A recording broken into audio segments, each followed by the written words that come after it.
Jemen Radu Gagawa Sati can have come in the team now, which you can see Fana Turangama Gudisam. Tatamsena Dive Busati Sufi, Sapani Sire million of the Sadini Rap Samajum, Minister of Faya Ethiopia Bexim. Minister Chatti, Hojira Wachisun, one of it is at the winning Dr. Hiwat Salomon, Fana Media Corporation Taka Humanity, Kutale Biyati, the Bentatur Batam, Shantatam Saina, Divichafi, Mijatadas, Jechuni Manijrum.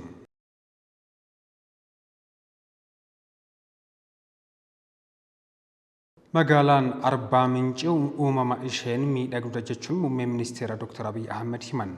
Ministeerri muummee Dr. Abiy Ahmed ergaa miidiyaa hawaasummaa isaaniin dabarsaniin yeroo dhiyootti wayitaa hojiilee misooma magaalichatti hojjetamaa jiran daawwannitti piroojeektii ijaarsaa dhalootaaf daawwanneerra jechuun himanii jiru.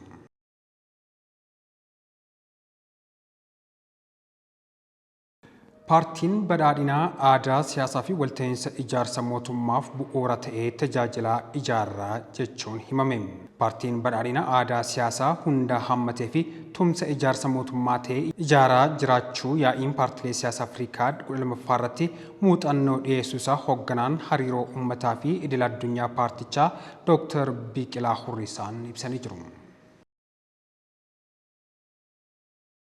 Puutinii fi Tiraamp waliigaltee irraa hin geenye jechuun miidiyaaleen idil addunyaa gabaasan.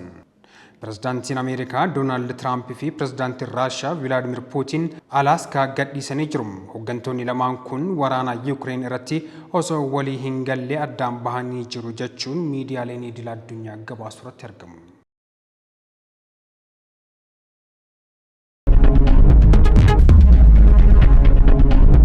Jemen Radu Gagawa Sati can have come and as Matigol in the teacher, one fan to Tanif, or Abulam, Devana.